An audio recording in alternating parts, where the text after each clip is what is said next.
அஸ்ஸலாமு அலைக்கும் வரஹ்மத்துல்லாஹி வபரகாத்துஹு. அன்பார்ந்த அனைத்து உறவுகளுக்கும் இனிய இரவு வணக்கம். வாங்க தங்க தட்டில் சாப்பிடலாமா அப்படின்ற மாதிரி தான் ஸ்டார்ட் அப்பில் இருக்குது. ரொம்ப காலத்துக்கு அப்புறம் அந்த சின்ன வயசில் சிகப்பு கலரில் இருக்கிற மிட்டாயை வாங்கி உதட்டில் தேய்ச்சி பார்த்த ஞாபகம் வந்துச்சு. வேலைன்னு பார்த்தீங்கன்னா வெள்ளிக்கிழமை நாட்களில் பெரிய வீடு இருக்கு இல்லையா, பெரிய மாமா வீடு, அந்த வீடுகளில் பெண்ட் எடுத்துருவாங்க. அவ்வளோ வேலை, கழுக முடியுதே இல்லைடா டே. பார்த்தியா இதை நம்ம இங்கே கஷ்டப்பட்டு கழுகிட்டு இருக்கோம், அது அங்கிட்ட உட்காந்து அடிச்சுக்கிட்டு இருக்குது சாப்பாட்டை. சரி என்ன செய்யுது, அவங்கள மனுஷன் தானே. கழுவி முடியுது இல்லை மக்களே. எவ்வளவு தான் கழுவினாலும் வந்துக்கிட்டே இருக்கும். அதுவும் குறிப்பாக இந்த பெரிய வீடுகள், பெரிய மாமா வீடுகளில் பார்த்திங்கன்னா எல்லாருமே ஒவ்வொரு வெள்ளிக்கிழமையும் பார்த்திங்கன்னா, இப்போ நம்ம வீட்டில் 3 பசங்க 2 பொண்ணுங்க அப்படின்னு எல்லாருமே ஒட்டு மொத்தமாக வந்து ஃபேமிலியாக உட்காந்து சாப்பிட்டு போவாங்க. ஒருத்தருக்கு ஒரு பிளேட்னு பார்த்தாலும் 30 பேர் வந்தால் 30 பேருக்கும் சாப்பாடு பிளேட்டு, 30 பேருக்கும் கேக்குக்கு பிளேட்டு வேறையா. எத்தனை மணி டைம் பார்த்தீங்களா? 8 மணி ஆக போகுது, இன்னமும் பாத்திரம் கழுவ முடியலை.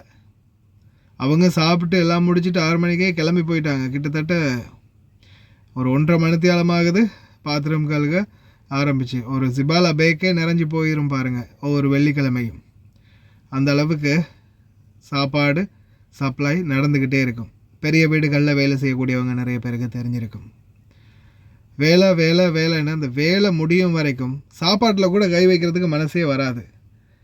7:45 ஆகிடுச்சு. சரியாக 12 மணி நினைக்கிறேன் ஜும்மா கழிஞ்சு வந்து. ஜும்மாவுக்கு முதல் தான் நான் இன்றைக்கி அந்த வீடியோ வண்டியில் போகும்போது ரெடி பண்ணி போட்டேன். அதுக்கப்புறமா ஒரு சின்ன கேப் ஒன்று கிடச்சிச்சு. அந்த சின்ன கேப் எடுத்ததால் தான் எனக்கு இவ்வளோ பாத்திரம் நிறைஞ்சிச்சு. ஏன்னா சாப்பிட்டு வர பாத்திரத்தை நாங்கள் முன்னாடிலாம் கழுவிக்கிட்டே இருப்போம். தங்கத்தட்டில் கேக் இருக்குது, சாப்பிட்றீங்களா? எப்படி இருக்குது? மின்னு 24 கோல்ட்டில் இருக்கிற மாதிரி இல்லையா?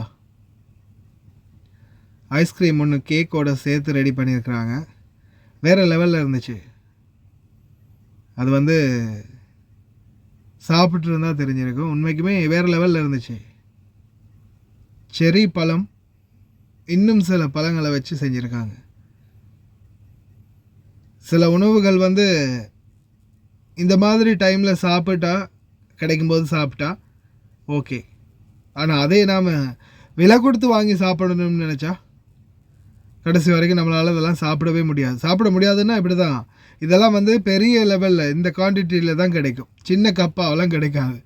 இது ஒன்று 15 தினார், 18 தினார், 20 தினார், இந்த மாதிரி சில ஸ்வீட் ஐட்டங்கள் இருக்கும். இதெல்லாம் வந்து ஒரு பாக்ஸாக வாங்கி சாப்பிட முடியாது. ஒரு 2 கரண்டி பிளேட்டில் போட்டு வேணால் சாப்பிட்லாம்.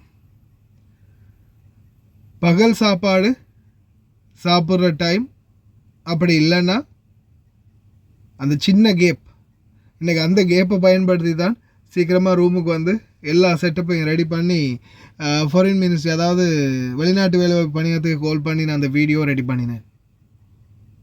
வீடியோ ரெடி பண்ணி அப்லோட் பண்ணி எடிட் பண்ணி எல்லாம் செஞ்சுட்டு கிச்சனில் போய் பார்த்தா ஒரு செகண்ட் அப்படியோ என்னையே நானே மறந்த மாதிரி இருந்துச்சுன்னா, வர கழுகிட்டு இருந்த பாத்திரம் ஒவ்வொரு வெள்ளிக்கிழமை அப்படி தான் செய்கிறது. வர கழுகிட்டே இருக்கணும். ஏன்னா நான் மற்ற நாட்களில் ஏர்லியாகவே ரெடி பண்ணிடுவேன் வீடியோ. வெள்ளிக்கிழமைக்கு சில நேரங்களில் வெள்ளிக்கிழமை பப்ளிஷ் ஆகிற வீடியோ வியாழக்கிழமை நைட்டு, வெள்ளிக்கிழமை விடிய காலையில் வரைக்கும் உட்காந்து ரெடி பண்ணி முடிச்சிடுவேன். அதுக்கு பிறகு வெள்ளிக்கிழமை ஃபுல்லாகவே வேலை தான். ஆனால் சில நேரங்களில் வீடியோ ரெடி பண்ண கிடக்காது. வியாழக்கிழமையிலையும் வேலை அதிகமாக இருந்துச்சுன்னா அந்த மாதிரி சூழலில் எதுவும் பண்ண முடியாது. அப்படியே கண்டினியூ ஆகும் வேலை. இப்போ கூட பாருங்கள், சாப்பிட்றதுக்குரிய அந்த செட்டப் வந்து சில நேரங்களில் முடியாது. ஏன்னா அந்த வேலையோட டயர்டில் சாப்பிட உட்காந்தோன்னு வைங்க, அந்த சாப்பிட்ற சாப்பாட்லேயும் ஒரு ஒரு இன்ட்ரெஸ்டே வராது. நிறைய பேருக்கு அந்த நிலைமை இருக்குன்னு நினைக்கிறேன். அதனால் கடைசியாக ஏதோ இருக்கிறத சும்மா நார்மலாக ஏதாவது சாப்பிட்டு கொஞ்சம் ஓரளவு கண்ட்ரோல் பண்ணிவிட்டு பசியை அதுக்கப்புறமா கொஞ்சம் ஃபிட்டாக அடித்தாதான் கொஞ்சம் கெத்தாக இருக்கும். உடம்புல தங்கும். அப்போ தான் இல்லைன்னு வைங்க, சாப்பிட்றதுக்கு ஒரு மூடே வராது. சாப்பிட்டாலும் சாப்பிட்ட மாதிரியே இருக்காது. வீடுகளில், பெரிய வீடுகளில் வேலை செய்யக்கூடியவங்களுடைய நிலைமை இதுதான் மக்களே. நிறைய பேருக்கு வந்து சும்மா ஒரு காமெடியாக இருக்கும். சிலர் வந்து என்னடா இதெல்லாம் பேசிக்கிட்டு இருக்கிற அப்படின்னு தோணும். ஆனால் அந்த உண்மைக்குமே அந்த வீடுகளில், பெரிய வீடுகளில் வேலை செய்கிறவங்க இருக்காங்க இல்லையா, அந்த அவங்களுடைய அந்த கஷ்டம் அவங்களுக்கு தான் தெரியும். ஏன்னா அந்த வீடுகளில் பார்ட்டின்னு வரும்போது வச்சு செஞ்சிருவாங்க. அவ்வளோ பொருட்கள் நிறையும். பாத்திரம் ஒன்று வந்தால் அப்படி, அதே மாதிரி சில விடயங்கள் இருக்கும். இப்போ அது நிறைய வீடுகளில் பார்த்திங்கன்னா 3-4 ஃபேமிலி ஒன்றாவே இருப்பாங்க. அப்படி இருக்கும்போது டெய்லியும் அதே நிலைமை தான்.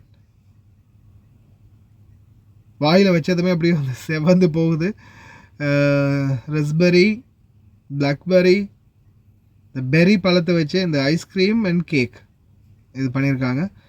டேஸ்ட் சும்மா ஓரளவுக்கு புளிப்போடு இருந்தாலும் அந்த சாப்பிடும்போது அந்த திகட்டல் தன்மை இல்லாத அளவுக்கு இருந்துச்சு. ஆனால் இதோடைய அந்த கலர் தான் லைட்டாக கொஞ்சம் பயமுறுத்துது. ஏன்னா ஒருவேளை நேச்சுரல் ஃப்ரூட்டோட கலர்ஸாக இருந்தால் ஓகே. ஆனால் இப்போ நிறைய ஃபுட் கலரிங் எசன்ஸ் வந்து செயற்கையாகவே செய்கிறாங்க. அதால் லைட்டாக பயம்தான். சின்ன வயசில் அந்த சிகப்பு கலரில் மிட்டாயை வாங்கி உதட்டில் தேய்ச்சி பார்த்த ஞாபகம் வந்துச்சு இதை பார்க்கும்போது. ஆனாலும் லைட்டாக பயத்தோடையே தான் சாப்பிட வேண்டியிருக்குது. சில உணவுகள் வந்து கலரிங்கை பார்க்கும்போது இந்த கலரிங் உண்மையிலேயே ஃப்ரூட்டோட நேச்சுரல் கலரா இல்லை செயற்கையான எசன்ஸ் கலரா அப்படின்றது கொஞ்சம் சிந்திக்க வைக்குது. ஒரு பக்கம் இன்னும் கழுவி முடியலையே, வந்துக்கிட்டே இருக்குது. எப்போ தான் இதெல்லாம் கழுவி முடிக்கிறதா தெரியலை. இப்போவே 8 மணி ஆகிடுச்சு. எப்படியும் 9 மணிக்கு முடித்து இந்த வீடியோ போடும்போது 9:30 ஆகிரும் போல்.